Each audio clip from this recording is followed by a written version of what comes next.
Mesdames et messieurs, bonsoir et bienvenue à votre émission Tout savoir sur l'immigration. Et nous sommes contents d'être avec vous pour vous présenter une autre édition de cette émission. Comme vous savez, chaque samedi à pareille heure, nous sommes là en direct pour vous présenter une émission, pour vous donner des informations sur tout ce qui se passe au Canada en matière d'immigration. Mon nom c'est François Jean-Denis, consultant canadien accrédité en immigration. À la régie, Julien est avec nous pour les touches techniques. Et au micro 2 ou 4. Et Michel Jean, bonsoir. Bonsoir maître François Jean-Denis, bonsoir Juni. Bonsoir à vous tous et à vous toutes. Alors comme vous l'entendez, nous sommes là samedi après samedi pour vous présenter votre émission Tout savoir sur l'immigration. Alors si vous cherchez des réponses pour toutes vos questions concernant l'immigration, alors c'est le moment de ne pas vous faire déranger. Restez calme, écoutez-nous avec beaucoup d'attention. Alors, encore une fois de plus aujourd'hui, nous allons prendre un petit peu du temps de l'émission pour vous parler de cette deuxième édition, ce grand souper gala qui vous attend pour le 17 décembre au Château Classique. Alors, restez là. Oui, on veut saluer de un peu partout tous nos amis qui nous écoutent, qui sont là. Et ça nous fait toujours plaisir quand on voit que avant de commencer, on reçoit des textos des personnes qui nous disent que si on va commencer tantôt, oui, on sait que beaucoup de gens nous écoutent. La raison est simple, c'est parce que nous faisons de notre mieux pour donner des renseignements qui sont vrais sur l'immigration, et en même temps, nous faisons de notre mieux pour donner des directives aux gens, à ceux qui, par exemple, veulent faire n'importe quelle démarche, par exemple, en immigration. On est là pour leur dire, par exemple, que ça ne fonctionnera pas, parce que pourquoi dire à quelqu'un que quelque chose va fonctionner alors que pertinemment, on sait déjà que ça ne fonctionne pas. Notre objectif dans ce domaine-là, c'est donner l'information, donner l'heure juste, parce que nous savons que même quand on dit la vérité à quelqu'un, même si ça va blesser la personne, même si la personne ne sera pas contente, mais au moins c'est la vérité, la personne va dire, au moins elle a eu le courage, il a eu le courage de me dire la vérité. C'est ça l'objectif de cette émission, dire la vérité sur l'immigration au Canada, n'en déplaise à ceux qui voudraient qu'on cache cette vérité-là à des personnes, ou bien qu'on dise n'importe quoi, et à ce moment-là, on en profite pour faire de l'argent, pour faire n'importe quoi. L'objectif de Vision Max Service à travers cette émission, c'est de donner l'heure juste, et ça va continuer aussi longtemps qu'on sera derrière ce micro. On va continuer à vous dire la vérité parce que nous savons que ça va vous affranchir. Ce soir à l'émission, on voulait saluer tous les gens de partout qui sont en Haïti, qui sont aux États-Unis, qui sont en Amérique latine. Mais je disais que on va avoir une émission spéciale parce qu'on va d'abord aborder la question. On va voir les nouvelles, quelles sont les nouvelles récentes. Ensuite, on va parler un peu des rappels parce que il y a des questions qui reviennent, il y a des interrogations, et en même temps des personnes qui donnent de faux conseils, des gens qui racontent n'importe quoi, des parents, par exemple, des gens qui sont chez des amis, des parents qui leur disent des choses qui n'ont jamais existé, qui n'existeront jamais en immigration au Canada. Alors, on va essayer de faire un rappel de certains points. Après ça, on va parler du gala, comme le soulignait Michel, le gala pour le 17 décembre. Oui, beaucoup de gens ont appelé, beaucoup de gens ont réservé, mais il est temps qu'on passe parce que là, c'est dans 2 semaines et ce n'est pas au dernier moment qu'on viendra acheter les billets. Il faut déjà que tout soit fait avant le 10. Ensuite, on va parler du séminaire atelier pour les jeunes, pour les nouveaux arrivants, pour les choix de carrière. On va prendre un peu de temps. On a aussi une petite vidéo qui circule sur Facebook. Vous pouvez aller sur le site de Intexto. Vous allez voir ça. C'est avec Madame Sarah Savoie qui explique exactement c'est quoi on va avoir samedi 3 décembre. Et on va vous faire écouter une partie à l'émission. Et ensuite, on va ouvrir les lignes. Si vous avez des questions, vous avez des commentaires, on va vous permettre de poser ces questions-là. Alors, c'est vraiment un menu assez intéressant, assez spécial. Alors, on vous invite à dire aux gens, à vos amis, à vos proches qu'ils doivent être branchés. Nous sommes là jusqu'à 7 heures. Nous allons faire tout notre possible pour rester dans l'objectif de cette émission, vous donner l'heure juste. On prend la première pause. Tout de suite après, on y revient. C'est promis. Les années ont confirmé que Michel Studio est le géant de la coiffure à Montréal. Quel que soit le service, coupe permanente, greffe, curl, tresse africaine, produits de beauté, transfert d'argent, 7 jours sur 7. Michel Studio, par le respect absolu de ses clients, un accueil chaleureux, un prix jamais égalé pour hommes et femmes. Restez en contact avec vos proches en Haïti ou ailleurs dans le monde. Mettez des minutes sur votre téléphone avec Michel Studio. Michel Studio, 91 37 P9, coin 46e, 514 321 9415, 321 94 15. De tout temps, les problèmes liés à l'immigration n'ont jamais été simples. De la demande de résidence à la demande d'asile, de votre volonté de parrainer votre conjoint, votre conjointe ou un membre de la famille, de votre envie de travailler à l'obtention de diplômes au Canada et plus, seul un consultant canadien accrédité en immigration peut vous aider. Et il se trouve à Vision Max Service, firme spécialisée en immigration. Choisissez Vision Max Service, où tous les problèmes et un rapport au dossier d'immigration trouvent des solutions. Vision Max Service, l'immigration, on connaît ça. 438 876 93 98.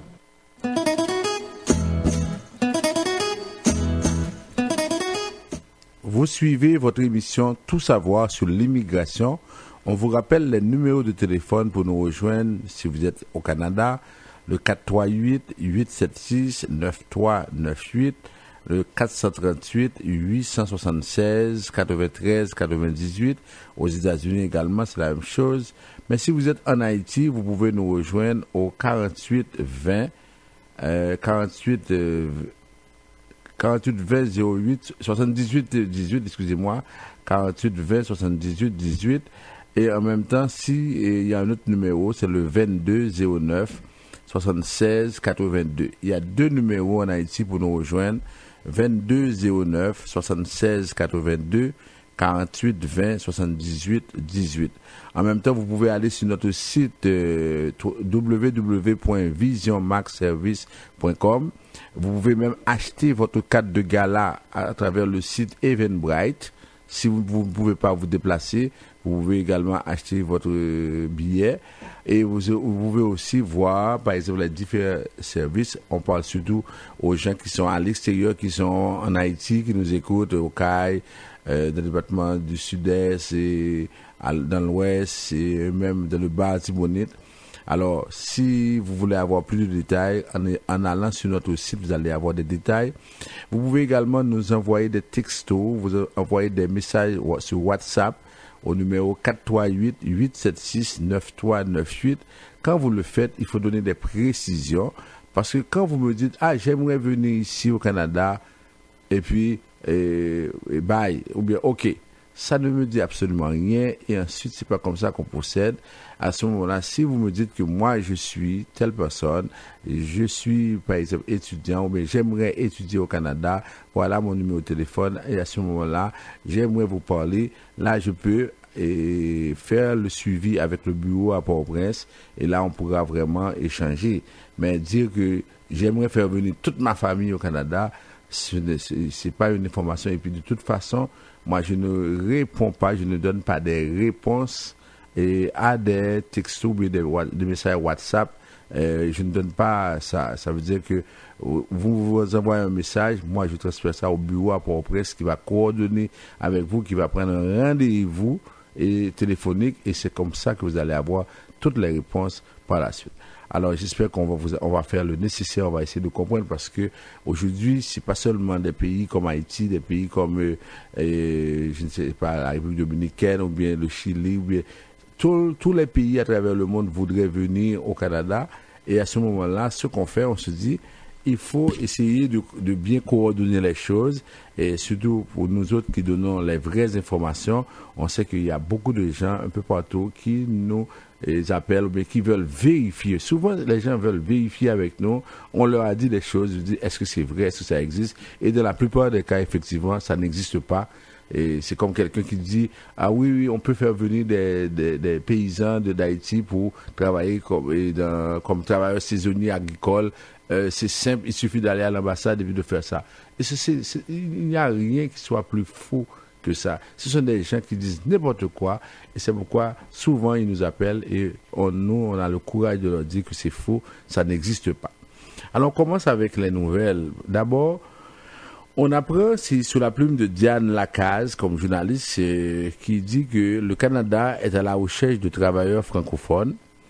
Le pays cherche à donner un coup de fouet à sa croissance, notamment en essayant de tripler sa population d'ici 2100. Et le profil est particulièrement recherché, c'est le candidat francophone.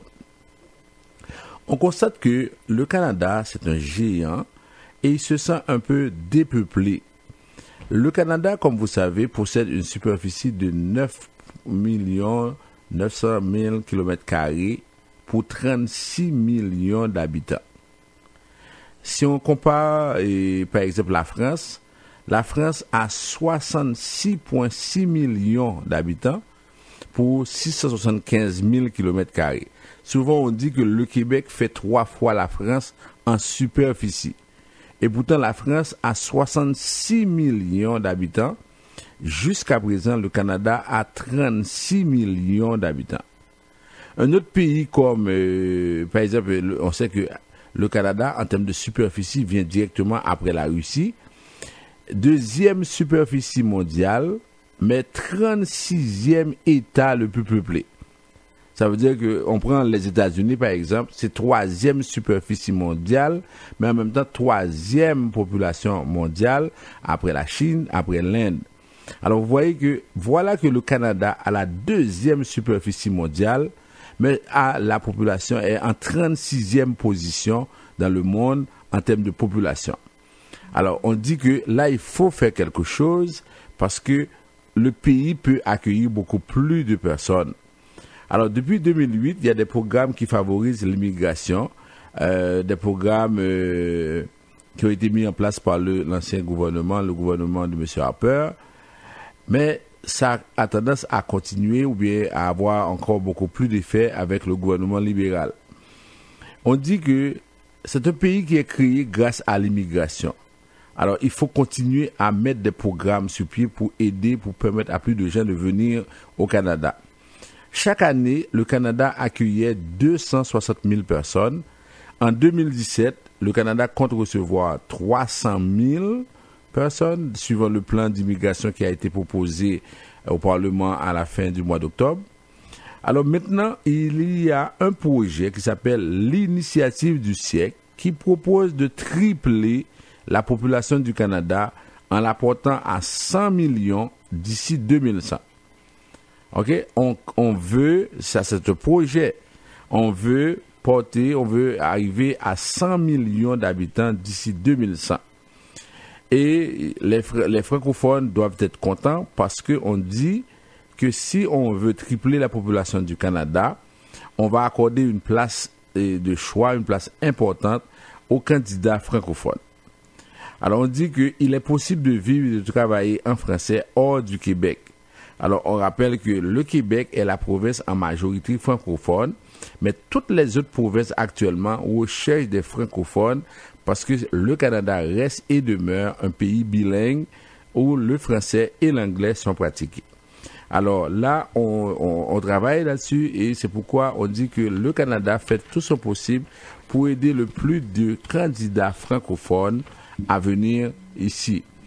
On sait que pour obtenir un visa, et des fois c'est difficile.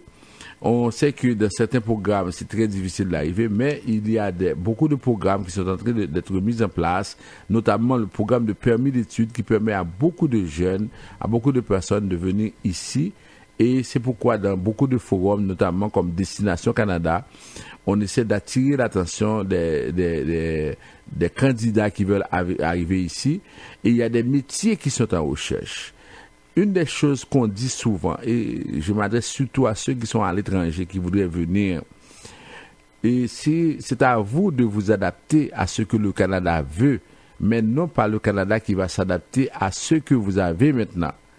Vous voulez souvent venir dans un pays comme le Canada, mais vous refusez de comprendre que les métiers qui sont en vue au Canada ne sont pas nécessairement les métiers que vous voudriez avoir. Par exemple, on dit d'ici quelques années, les métiers qui seront en vue, c'est par exemple des métiers comme coiffeur, éducateurs, serveurs, des chefs, des développeurs, des mécaniciens, des chefs de marketing, des ébénistes, des effectifs dans le domaine de la santé, de la haute technologie, de l'hôtellerie. Alors ça veut dire que si par exemple là, vous n'êtes pas capable d'entrer à l'université et vous avez l'intention de venir au Canada, par exemple, vous pouvez aller dans un domaine technique, mais souvent vous allez dire que moi je ne peux pas être coiffeur, comme si un coiffeur c'est quelqu'un qui n'a pas, par exemple, qui ne peut pas avoir une bonne réputation, mais qui ne peut pas gagner sa vie correctement. Alors il faut commencer par sortir, par enlever ces choses-là de votre tête si vous voulez venir au Canada. Par exemple, quelqu'un qui est plombier, il peut gagner beaucoup plus d'argent qu'un enseignant, il peut gagner beaucoup plus d'argent qu'un comptable, et des fois aux États-Unis on dit un plombier gagne beaucoup plus d'argent même qu'un médecin. Ça veut dire qu'on peut avoir beaucoup d'argent. Ce n'est pas le métier qui va vous empêcher d'avoir de l'argent. Ça va être surtout la façon de fonctionner dans ce métier-là, dans ce domaine-là. Et c'est pourquoi vous devriez être très attentif. Ça veut dire vous voulez venir au Canada, mais sachez ce que le Canada veut d'ici 5 ans, d'ici 10 ans. Et à partir de là maintenant, arrêtez de prendre des cours comme anthropologie, des choses. Je ne dis pas que ce sont des cours qui ne sont pas importants, je ne dis pas ça. Alors, ce que je dis, c'est que vous avez l'intention de venir au Canada, le Canada priorise certains domaines, et à ce moment, c'est à vous de vous organiser pour pouvoir venir, pour pouvoir trouver votre place ici au Canada.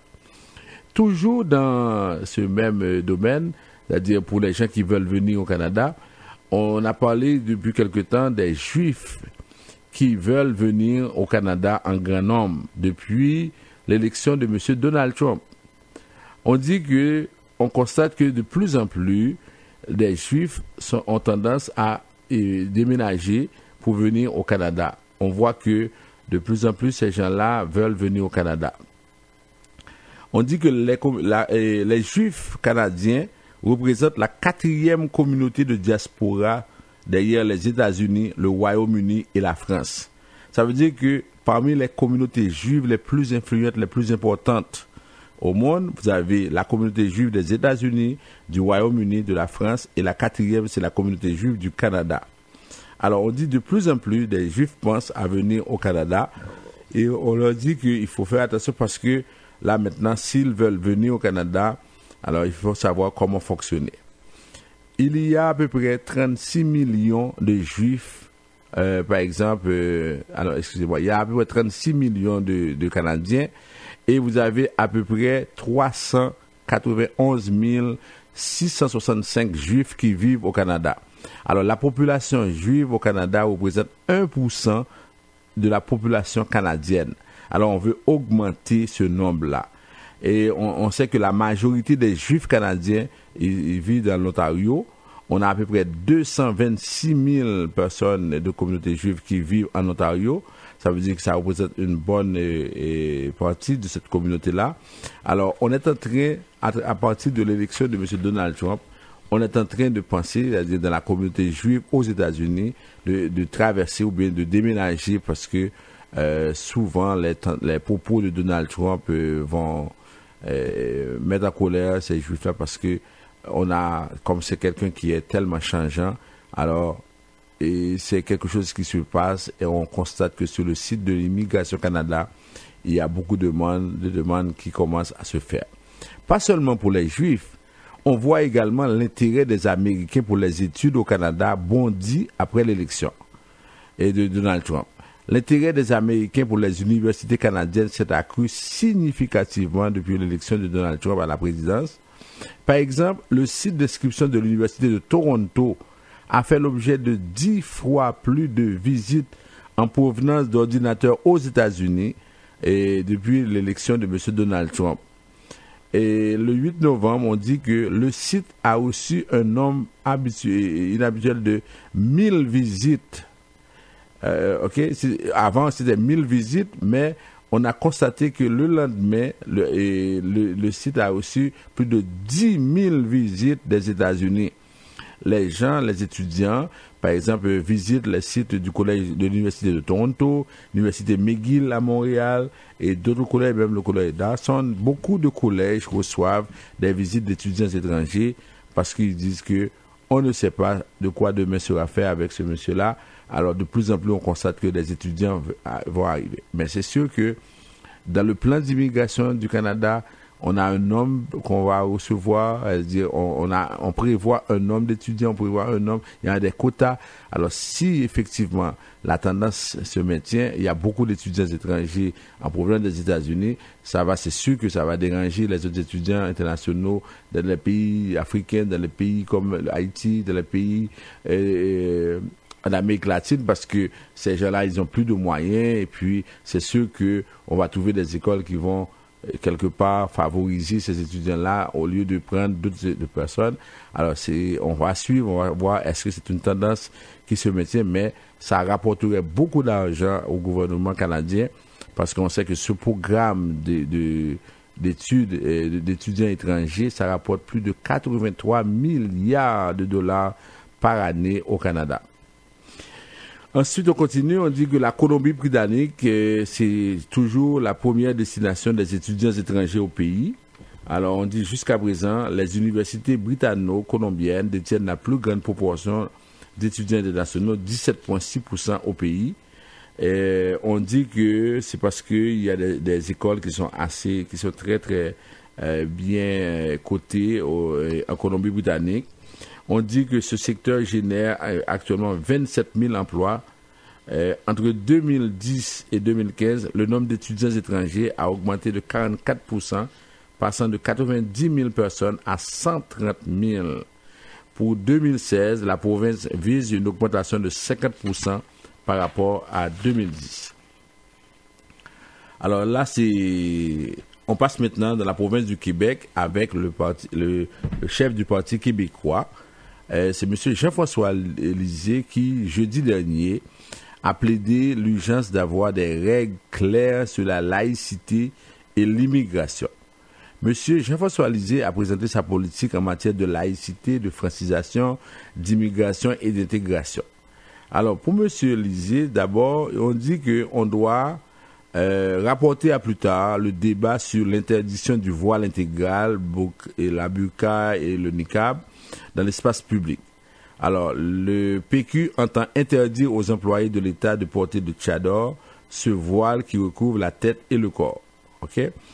Ensuite, on dit que l'État établirait des balises claires pour des institutions. C'est-à-dire, si M. Lisée devient le prochain Premier ministre du Québec, il va établir des balises claires pour des institutions scolaires qui doivent répondre à des demandes d'accommodement. En même temps, il dit que on doit fixer le principe de la laïcité de l'État. Il dit qu'on envisage de légiférer en février 2019 pour baliser dans la Charte des droits et libertés de la personne les paramètres qui encadrent les accommodements religieux. Il s'agit de s'assurer d'interdire tout accommodement qui contrevient à l'égalité entre les hommes et les femmes. Au niveau de la francisation, M. Lisée entend améliorer les services de francisation et d'intégration des immigrants pour atteindre l'objectif de francisation à 100%. Vous vous rappelez, la semaine dernière, on vous a dit, il avait demandé au départ que les immigrants n'avaient pas le droit de voter avant un an, mais par la suite, il s'est ravisé. Maintenant, il dit, oui, les immigrants peuvent, par exemple, voter. On sait que ce parti-là, pour ceux qui sont à l'étranger, qui ne savent pas, chaque fois qu'il y a un problème, souvent, ce sont les immigrants qui sont pointés du doigt. C'est comme si ce sont les immigrants qui sont responsables. Généralement, dans certains pays, quand l'économie ne va pas, ce sont les immigrants qui sont responsables. Quand les immigrants ne travaillent pas, ils se sont des paresseux. C'est-à-dire que c'est toujours la faute aux immigrants. Alors, là maintenant, on dit que M. Lisée, ce qu'il veut faire, il dit que les travailleurs qualifiés qui voudront venir au Québec devront démontrer une connaissance intermédiaire ou avancée du français pour obtenir leur certificat de sélection.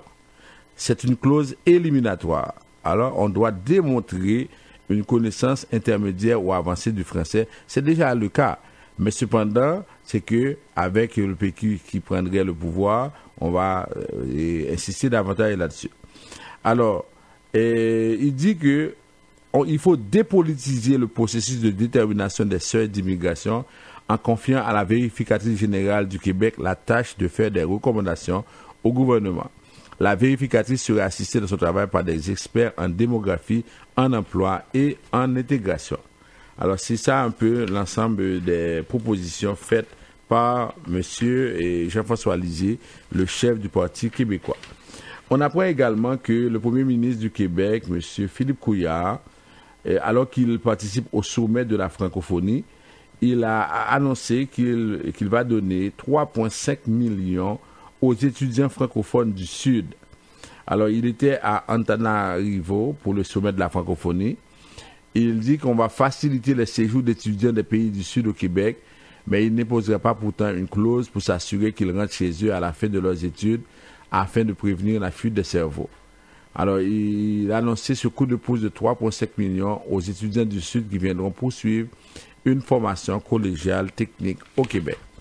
Dernière chose pour terminer, on se rappelle la crise des migrants en Europe. On se rappelle que la plupart des migrants passaient par la Turquie. On sait qu'il y a des problèmes entre la Turquie et l'Union européenne depuis la tentative du coup d'État de M. Erdogan. Alors, cette semaine, M. Erdogan, le Premier ministre turc, a annoncé, il a dit que si l'Europe continue à lui faire des menaces, c'est-à-dire, on dit que si, par exemple, il y avait un vote au Parlement européen qui invitait les États membres à entamer un gel temporaire des négociations d'adhésion en cours envers la Turquie. C'est-à-dire que on avait demandé au pays de ne pas faire des négociations d'adhésion avec la Turquie. Alors, ce que M. Erdogan a dit, si l'Europe fait ça, ce qu'il va faire, il va ouvrir les frontières, il va laisser passer tous les migrants d'Afrique et de l'Asie pour envahir l'Europe. C'est sa déclaration. Alors, il dit que si on continue à donner des problèmes, si l'Europe pense qu'elle va vivre en sécurité, alors ce qu'il va faire, il va ouvrir ses portes et il va laisser passer tous les migrants qui voudront aller en Europe. Actuellement, la Turquie dit qu'elle abrite la plus grande population de réfugiés du monde. La Turquie a 2,7 millions Syriens et 300 000 Irakiens. C'est-à-dire le pays qui a le plus de réfugiés syriens, c'est la Turquie, 2,7 Syriens et 300 000 Irakiens. Alors, la plupart de ces Syriens-là, où les gens, pendant la crise des migrants, sont passés par la Turquie. Alors, il dit que si l'Europe continue à faire des menaces, alors il va ouvrir ses portes et puis les migrants vont venir en Europe et on verra comment ils vont procéder. On prend une toute petite pause et on va retourner avec le rappel des nouvelles les plus importantes. De tout temps, les problèmes liés à l'immigration n'ont jamais été simples. De la demande de résidence à la demande d'asile, de votre volonté de parrainer votre conjoint, votre conjointe ou un membre de la famille, de votre envie de travailler à l'obtention de diplômes au Canada et plus, seul un consultant canadien accrédité en immigration peut vous aider. Et il se trouve à Vision Max Service, firme spécialisée en immigration. Choisissez Vision Max Service, où tous les problèmes et rapports au dossier d'immigration trouvent des solutions. Vision Max Service, l'immigration, on connaît ça. 438 876 93 98. Vous suivez votre émission Tout savoir sur l'immigration. On vous rappelle les numéros de téléphone, le 438-876-9398. En Haïti, le 48-20-78-18. En même temps, le 22-09-76-82. Alors, pour les nouvelles, pour le rappel des nouvelles, pour ceux qui veulent savoir, est-ce qu'il est encore tôt de faire des demandes de visa de visiteurs pour nos parents, pour les fêtes de fin d'année? Là, on est rendu au 26 novembre. Ça prend à peu près 4 à 6 semaines pour le traitement des visas de visiteurs. C'est clair que pour Noël ou bien fête de fin d'année, c'est un peu tard.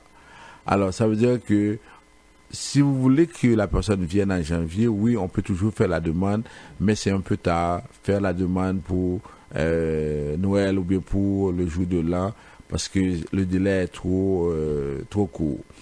Et je dis aux gens que quand vous voulez avoir un visa de visiteur, vous avez le fardeau de démontrer que vous allez retourner dans votre pays d'origine. Alors, ce qui est important, il faudrait à ce moment-là avoir les bonnes informations, savoir sur quels critères, mais comment je peux démontrer. C'est ça toute la question. Comment je peux démontrer que je vais retourner dans mon pays. Et c'est ça que nous faisons à Visa Max Service pour aider les gens à avoir le visa, tout en sachant que la décision finale revient au consul, mais revient à l'agent qui traite le dossier. En même temps, pour ceux qui veulent voyager, il y a aussi la carte de résidence permanente. Vous voulez savoir exactement, vous voulez voyager, alors sachez que si votre carte de résidence va expirer, vous allez avoir un problème parce que même si vous décidez de faire ça en urgence, ça prend à peu près 2 à 3 mois. OK? Alors ça veut dire que c'est important d'avoir votre carte de résidence valide si vous voulez voyager, sinon vous allez être bloqué, ça va être la période des fêtes, vous allez prendre à peu près 30 jours pour faire un titre de voyage et puis ça va compliquer la vie pour vous, faites attention. Maintenant, pour les questions de permis d'études, pour les gens qui veulent voyager, pour venir étudier, là, c'est sûr que pour la session de janvier, pratiquement, si vous n'avez pas encore commencé, c'est trop tard. Alors, pour ceux qui veulent venir à partir du mois de mars, à partir du mois de mai, alors, nous, là, on est en train de mettre les bouchées doubles avec beaucoup d'écoles. Vous êtes à l'étranger, vous voulez venir étudier, que ce soit au niveau du primaire, au niveau du secondaire, et des écoles professionnelles, à l'université, et même au 3e âge. Il y a aussi, parce que le Canada, notamment le Québec, dans la ville de Sherbrooke, a une université de 3e âge. On a seulement ça dans 2 pays, la France et le Canada, qui ont l'université de 3e âge. Quelqu'un peut entrer à 65 ans, à 70 ans, il peut décider d'aller faire un baccalauréat. Alors, ça veut dire que quel que soit le niveau dans lequel vous voulez étudier, on est prêt à vous accompagner. Et ce qu'on fait, non seulement on regarde avec la personne, c'est-à-dire quels sont les domaines de formation qu'elle veut choisir, et en même temps les possibilités, parce que vous savez, nous avons la branche d'Educomax qui est très branchée sur les questions des emplois gagnants, les domaines de formation. Et ça veut dire que quand quelqu'un nous dit, j'aimerais aller étudier, par exemple, je prends le cas, je dis plomberie, ou bien je prends le cas, je dis ébénisterie, non seulement on peut vous dire, suivant les plans d'immigration au Canada, si ce sont des domaines qui sont en demande, mais en même temps, à partir de l'aile d'Educomax, qui travaille avec des institutions comme Job Boom, comme Job Illico, des institutions qui travaillent sur les emplois de demain, on est en mesure de dire à la personne si oui ou non, ça va correspondre. Alors c'est pourquoi c'est important, vous êtes à l'étranger, ou bien vous êtes ici, vous avez des parents à l'étranger, vous aimeriez qu'ils soient bien accompagnés, et nous avons le bureau à Port-au-Prince qui fait un service, qui donne un service assez exemplaire, et là, à partir de là, vous êtes sûr, parce que déjà, on a vu au trimestre d'automne, plus de 15 étudiants sont venus. Pour janvier, il y a encore plus d'une quinzaine qui vont venir ensuite pour les périodes parce qu'on veut aider ces jeunes-là. Imaginez que des fois, on voit des cas de situation, il y a 3-4 personnes dans une maison qui ont terminé le baccalauréat, qui ont terminé le secondaire et qui ne peuvent aller nulle part. Ils n'ont pas les moyens pour aller en République dominicaine, ils n'ont pas les moyens pour étudier en Haïti. C'est-à-dire ce sont des gens qui sont abandonnés. C'est une jeunesse qui est abandonnée à elle-même. C'est malheureux. Alors, on essaie de faire de notre possible et on essaie de travailler sur d'autres projets également pour voir comment, d'ici quelques mois, on peut permettre à ces gens-là d'avoir des formations. Et on essaie de voir ça, mais c'est pas évident. Alors, c'est pourquoi vous voulez faire quelque chose. Si vous êtes capable d'aider une famille, un jeune à venir étudier, mais vous pouvez dire que, bon, voilà ce que j'ai fait. Comme disait Voltaire, j'ai fait un peu de bien et c'est mon meilleur ouvrage. Alors, j'ai aidé quelqu'un à venir étudier au Canada. Je sais que quand je vais mourir, au moins, on va m'ouvrir les portes du paradis parce que on voit que j'ai aidé quelqu'un à sortir de cette situation vraiment incroyable qui se passe dans certains pays, notamment en Haïti. Alors, pour toute question relative au permis d'études, passez nous voir, on va vous aider. Également, pour ceux qui veulent venir ici, ou qui sont ici, qui sont en visite, et sont très nombreux à visiter le Canada pendant la période des fêtes. Alors, on vous dit, si vous voulez, par exemple, savoir ce que vous pouvez faire, ok, Et encore là, la semaine dernière, on a rencontré des gens qui nous disaient, oui, on nous a fait savoir que comme il y a un ouragan qui est passé en Haïti, par exemple, oui, on peut faire cette demande-là, on peut faire ceci, on peut faire cela.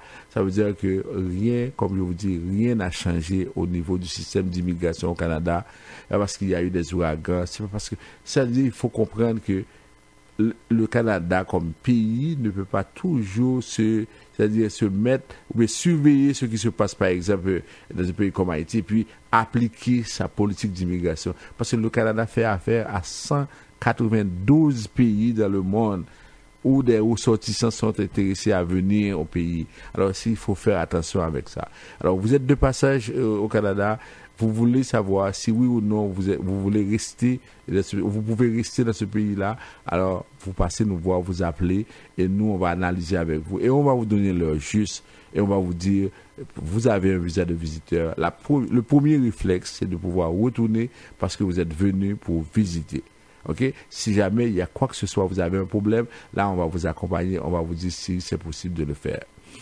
Maintenant pour les gens, pour les programmes de travailleurs qualifiés, alors, et pour le moment, au mois de décembre, c'est qu'au niveau du Québec, on n'a pas de nouvelles, c'est-à-dire probablement au mois de mars, on pourra envoyer des demandes, mais entre-temps, on suit pour vous, pour les autres provinces, pour ceux qui veulent, par exemple, appliquer dans ces programmes-là, on vous le dit, c'est sûr que la province du Québec a ses règlements, les autres provinces ont leurs règlements.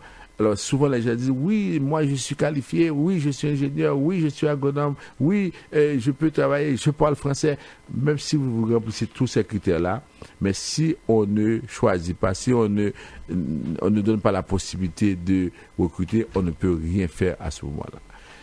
Maintenant, sur la question de parrainage, alors avant de parrainage, on va laisser parrainage pour la fin, on va prendre l'asile.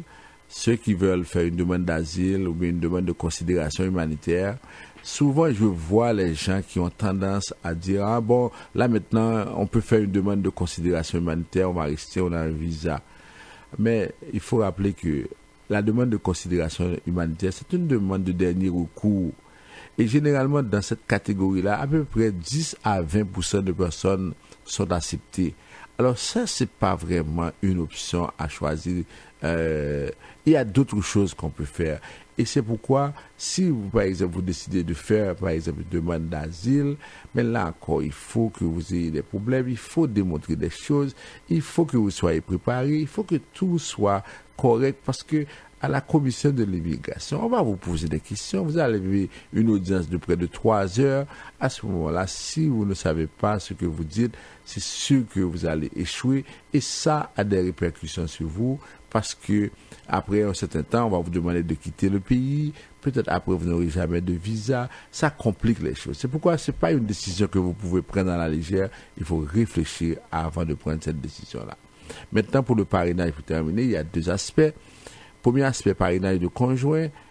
Je sais qu'il y a beaucoup qui s'en vont maintenant à l'étranger pour se marier parce que c'est la période des fêtes. Alors on ne veut pas terminer l'année sans se marier parce que peut-être la malchance va tomber sur nous, peut-être on dit n'importe quoi. Alors faites attention, vous allez vous marier, ne précipitez absolument rien. Alors avant de vous marier, passez nous voir pour savoir est-ce que c'est justifié de se marier à cette période-là. Je vois des fois des gens qui disent que oui, nous sommes amoureux depuis par exemple 2012. Alors je rentre au pays en 2016 et maintenant je vais me marier. Alors qui vous dit que la personne que vous aimez, cette personne-là, c'est vraiment celle qui vous a envoyé la photo? Qui vous dit que cette personne-là n'est pas handicapée? Comment vous pouvez savoir à partir seulement d'Internet qu'effectivement, cette personne-là, c'est bien celle que vous aimez? Alors, ne soyez pas étonnés, peut-être que c'est quelqu'un d'autre qui vous envoie les photos. Alors, tout ça pour vous dire qu'il y a des précautions à prendre avant de décider de vous marier. Ça veut dire qu'il faut au moins faire un voyage, aller rencontrer les gens, aller rencontrer les parents. C'est tout ça qu'on analyse avec vous parce que pourquoi faire une demande quand vous savez que ça n'aboutira à rien? Alors à ce moment-là, vous perdez votre temps. Et maintenant, pour le parrainage de parents, Cette année, le Canada va accueillir 10 000 demandes. 10 000 demandes le lundi 2 janvier et le premier jour ouvrable, c'est le 3 janvier. Ça veut dire qu'on va prendre les 10 000 premières demandes. Alors, vous voulez parrainer vos parents, ça veut dire que vous devez remplir des conditions. Alors, tout ce qu'on vous dit, vous passez nous voir et on va analyser avec vous. On va vous dire si oui ou non, vous remplissez les critères. Vous pouvez penser que 10 000, c'est beaucoup, mais chaque année, il y a près de 60 000 personnes qui appliquent pour leurs parents. C'est pour vous dire que, et puis écoute, point devant, premier arrivé, premier servi. Alors, ce qu'on va faire, on va prendre la pause et après, on va revenir avec le gala et le séminaire de Madame Savoie pour le 3 décembre.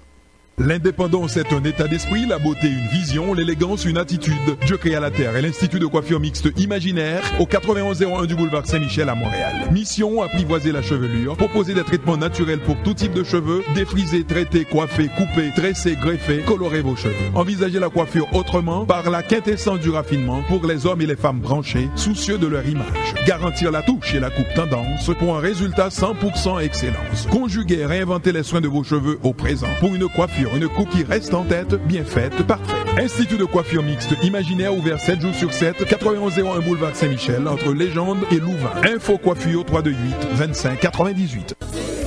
Nous sommes arrivés à la deuxième étape qui nous mènera directement au premier festival évangélique avec des groupes 100% d'ici. Le samedi 17 décembre dès 18h au centre Vie Transformée, 3971 rue Robert, coin P9. Les meilleures formations évangéliques de chez nous. Grâce, Vocation Divine, Fosli Valentin et plein d'autres. Le samedi 17 décembre, un seul rendez-vous. Admission $15 à l'avance, 20 au guichet. Avec le soutien de Sodi Produits de Beauté, Magnus Poirier, Bureau Comptable Cola, Cosmémé Produits de Beauté, Sophonie Brasier Assurance, 2 feuilles en feuilles, Digicel et Beauté Haïtien. Une présentation Michel Studio en collaboration avec Cam Transfert et l'Église évangélique de la Réconciliation. Info 514-321-9415. De tout temps, les problèmes liés à l'immigration n'ont jamais été simples. De la demande de résidence à la demande d'asile, de votre volonté de parrainer votre conjoint, votre conjointe ou un membre de la famille, de votre envie de travailler à l'obtention de diplômes au Canada et plus, seul un consultant canadien accrédité en immigration peut vous aider. Et il se trouve à Vision Max Service, firme spécialisée en immigration. Choisissez Vision Max Service, où tous les problèmes et un rapport au dossier d'immigration trouvent des solutions. Vision Max Service, l'immigration, on connaît ça. 438 876 93 98.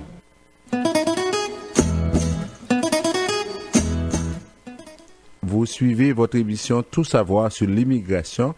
On rappelle les numéros de téléphone, le 438-876-9398. En Haïti, c'est le 48-20-78-18. Alors, il y a 2 événements qu'on va les traiter là maintenant parce que d'abord, c'est le séminaire, l'atelier pour les jeunes, pour les nouveaux arrivants, les personnes qui cherchent une orientation parce qu'on est à la fin de l'année. Je ne sais pas pour vous, mais on a l'impression que 2016 vient de commencer. Mais pourtant, 2016 va terminer d'ici un mois. Alors, ça veut dire que vous n'avez rien fait, vous avez procrastiné, vous êtes resté là. Et puis, voilà que l'année va se terminer très bientôt. Alors, c'est le moment de penser à faire quelque chose d'autre. Alors, c'est ainsi que nous avons pour les jeunes qui doivent, par exemple, aller au cégep le 1er mars, et par exemple, qui doivent faire des choix d'ici le 1er mars. Nous avons aussi un programme pour les gens qui viennent d'arriver, qui veulent choisir. Il y a à peu près 30 000 professions au Canada. Alors, Madame Savoie, elle est là, elle est la spécialiste qui va, je dirais, qui va accompagner, qui va encadrer ces jeunes-là. Alors, sur Facebook et dans Intexo, vous pouvez aller entendre, mais notre technicienne va nous faire entendre une première partie de la façon dont ça va se dérouler. Nous sommes avec Sarah Savoie, oui, et qui va nous parler d'un séminaire à l'intention des enfants, un séminaire autour du choix de carrière, un séminaire de Éducomax. Parlez-nous de ça. Ça a lieu le 3 décembre, c'est ça? Exactement. La semaine prochaine, on attend tous les participants qui seraient intéressés, parents et jeunes, pour spécifier les possibilités d'emploi. Le choix de carrière n'est pas facile en 2016, autant pour les adultes que les adolescents. Il y a beaucoup de questions qui reviennent souvent. La plupart sont en lien avec les débouchés. Est-ce qu'on fait bien d'aller dans tel programme d'études plutôt qu'un autre? Je vous dirais que c'est pas évident parce que ça crée beaucoup de dilemmes et peut-être des fois même des conflits par rapport à certaines attentes du jeune par rapport à ce qu'il veut pour son avenir versus les attentes du parent qui sont tout à fait légitimes également. On va essayer de démêler tout ça et puis je vous dirais qu'on va le faire en après-midi de 13h à 3h30 pour être capable d'aller rejoindre le maximum de personnes. C'est quel jour ça? C'est samedi prochain, le 3 décembre. Okay. Et c'est au complexe de rendez-vous. Donc il y aura une salle attitrée au 65-66 Jarriès. Pour avoir plus de renseignements, on peut appeler à Educomax. Et je vous dirais que ça va traiter de la connaissance de soi, les intérêts bien sûr, comment démystifier justement toutes les possibilités reliées à un choix, surtout en vue du 1er mars prochain. Vous savez, la date cruciale pour les demandes d'admission, c'est très très souvent le 1er mars. Surtout pour les jeunes qui viennent de terminer le secondaire. Exactement. Et qui veulent rentrer au cégep. Si le cégep est visé, la plupart des programmes, que ce soit préuniversitaire ou technique, c'est le 1er mars. Donc, on va être là pour faire des exercices pratico-pratiques, prendre le temps de bien répondre aux questions et aussi faire découvrir toutes les possibilités en termes de métiers au Québec. Je rappelle que vous savez de quoi vous parlez puisque vous êtes professeur au cégep, justement. En fait, je suis conseillère d'orientation et orthopédagogue et c'est vrai que je travaille au cégep depuis plusieurs années et je travaille aussi au secondaire, donc je comprends très très bien le pont qu'il y a à faire entre les choix du secondaire versus ceux du cégep et ça me fera plaisir de pouvoir être présente pour les parents et les adolescents qui veulent en savoir plus. Voilà, merci beaucoup Mme Savoie. Merci. Alors, c'est grâce à notre ami Jean-Numa Goudou qui a réalisé pour nous cette entrevue. On remercie Jean-Numa qui est à l'écoute d'ailleurs. Alors, vous voyez, c'est que Mme Savoie va faire tout son possible pour aider les jeunes. Et souvent, je dis ça aux jeunes, aux personnes qui arrivent. Et nous avons une obligation de faire quelque chose pour la deuxième génération. Nous avons des enfants au secondaire. Souvent, ces enfants-là ne nous écoutent plus pour plusieurs raisons. Parce que, premièrement, nous n'avons pas réussi. Parce que souvent, nous disons aux enfants d'aller à l'école pour réussir. Et nous n'avons pas réussi. Les enfants le voient, le constatent à la maison. Et souvent également, les enfants ne nous écoutent pas parce que ils ont d'autres personnes qui les encadrent. Il y a les pères, leurs camarades. Et en même temps, nous ne sommes pas sensibles à ce développement-là. Nous laissons les enfants faire n'importe quel choix et après nous allons dire, bon, on ne peut rien faire. Voilà une opportunité qui vous est donnée. Vous avez la possibilité de venir avec l'enfant, de venir avec le jeune pour discuter avec Mme Savoie qui est non seulement conseillère en orientation mais en même temps qui enseigne au cégep, qui sait exactement comment faire le choix. Quand quelqu'un des fois m'appelle me dit ah oui, j'ai ma fille qui est par exemple au collège Brébeuf, j'ai payé pendant 5 ans le privé, ma fille dit je veux être coiffeuse, qu'est-ce qu'on fait? Ou bien mon garçon dit moi je veux être pompier, qu'est-ce qu'on fait dans cette situation-là? Alors que j'ai payé pour ça seulement pour que mon fils devienne pompier. Alors voilà des drames que vous vivez à la maison. Et là maintenant, voici nos possibilités qui vous êtes offertes. Mais si jour ça nous quitter, jour ça nous aller, d'aller de n'importe côté, d'aller jeune à gauche, jeune à droite, ça c'est problème pas nous. Demain, nous avons souffert, et ça n'a vu nous que nous rater un paquet d'événements, un paquet d'occasions. C'est pourquoi on vous dit, il faut faire ces choses-là, il faut être présent. On essaie de mettre des activités pour vous aider à fonctionner, pour vous aider au moins à donner une chance à ces jeunes-là. Parce que demain, c'est eux qui prennent la relève. Il est le temps pour nous relever et scamp figure communautaire. Mais si nous ratons, mais au moins jeunes, ils même capables de prendre place dans toute position. Ça, c'était pour ça. Alors, vous nous appelez, et parce qu'il n'y aura pas beaucoup de place, parce que ce sont des ateliers personnalisés. On ne peut pas avoir 100 personnes. C'est-à-dire, il faut rencontrer chaque jeune, il faut leur parler. Alors, ça veut dire que ça, c'est important. Deuxième événement, c'est l'événement qui a rapport à notre gala. C'est le gala, c'est la 2e édition. Alors, pendant toute l'année, on était avec vous. On vous a chaque samedi, comme disait Michel, samedi après samedi, on est là, on vous donne des informations. Ensuite, si on doit contrôler le nombre de personnes qu'on a aidées dans toutes les catégories, c'est-à-dire que là, vous savez qu'on fait un travail. Non seulement on organise ça, il y a des artistes, des personnes qui vont venir pour vous amuser. Vous allez avoir un service 5 étoiles. Alors, pendant les fêtes, est-ce que vous avez un programme? Probablement pas. Alors, c'est pourquoi on vous dit, c'est le moment plus que jamais de participer à ce gala-là. Alors, juste avant de passer aux questions, Jean, et concernant le 3 décembre à la salle... le rendez-vous. Donc, tantôt, et quand je t'entends parler, Madame Sarah Savoie, elle est spécialiste en orientation. Je comprends, il y a des parents qui dépensent beaucoup d'argent pour leurs enfants et dans des collèges privés, mais on dit il n'y a pas de saut-métier. Si l'enfant veut devenir coiffeuse, et c'est sûr qu'il y a des gens qui resteraient surpris de voir un excellent coiffeur ou une excellente coiffeuse peut réussir à faire, je dirais, même 100 000 même dans une année. Et quand je dis ça, et c'est sans exagération, il s'agit de bien faire ce métier. Et des fois, c'est drôle dans notre communauté, pour certains parents, si leurs enfants ne sont pas soit des médecins ou un ingénieur, ça veut dire qu'il n'a pas une profession. Et alors c'est pour cette raison il faut faire appel aux professionnels. Alors le 3 décembre, venez avec votre famille. Puis Jean, on a oublié de demander, c'est pas gratuit. On dit c'est $50 par famille. Alors on a oublié de parler du prix. Alors, mais ça fait plus que mois et demi, 2 mois qu'on en parle. Oui, mais le temps arrive et puis si quelqu'un nous écoute pour la première fois et la personne peut penser là il va venir avec sa famille puis c'est gratuit. Non, c'est ça parce que Madame Savoie, il faut la payer. La salle, le complexe, il faut la payer également. Alors c'est $50 juste pour défrayer les coûts.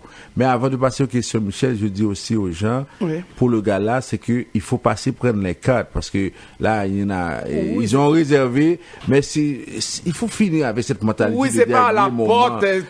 Non, il n'y en a pas à la porte là. Ça veut dire que une semaine à l'avance, il faut qu'on doit savoir plus ou moins combien de personnes qui vont venir à cette soirée. Parce qu'on doit avertir le buffet, la salle, pour dire combien de personnes seront présentes. Alors, c'est pas au dernier moment. Alors, tous ceux qui ont appelé, passez prendre vos cartes. Et ensuite, ceux qui n'ont pas encore appelé, le 17 décembre, là, ça va être une occasion spéciale, une occasion en or. Pierre-Michel Ménard, vous avez Mireille Filoscar, vous avez encore des troupes brésiliennes et haïtiennes. C'est vraiment le moment le plus important pour vous. Et si vous avez peut-être un ami étranger qui vous invite souvent, alors vous cherchez vraiment une sortie, je dirais 5 étoiles, là, n'hésitez pas à le faire et vous passez chez Michel Studio pour le billet c'est $100 mais 5 services bon bagaille. OK? Alors le téléphone pour information 438-876-9398 ou passez chez Michel 321-9415 réclamez votre billet. Bon, aujourd'hui là, cette question là, j'ai eu 3-4 personnes qui appellent les gens veulent savoir concernant la citoyenneté, est-ce qu'il n'y a pas de changement? Est-ce que ça reste encore la même chose?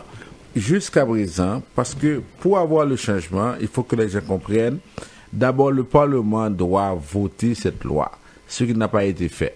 Une fois que le Parlement aura voté cette loi, il faut que le gouverneur général, il faut que le gouvernement donne la sentence royale. Ça veut dire que il faut que ça passe devant le gouverneur général. Et après avoir reçu la sentence royale, il faut que le ministère de l'immigration donne une date d'entrée en fonction. Alors, ça veut dire que c'est pas pour demain et j'imagine que cela ne se fera pas avant 2017 parce que là, il faut vraiment attendre, c'est ça. Alors, lorsque la loi aura été votée, nous serons les premiers à l'annoncer. Bon, alors j'ai eu, et c'est plus qu'un compliment, il y a des gens qui nous écoutent à Port-au-Prince, Delma 75. Alors, la madame Elle dit félicitations pour votre émission. Moi, chaque samedi, on est un groupe d'amis, on se réunit ensemble à Delmar 75 pour écouter cette émission. C'est comme, c'est un rendez-vous. C'est comme aller à l'église le dimanche. Alors, félicitations pour votre bon travail.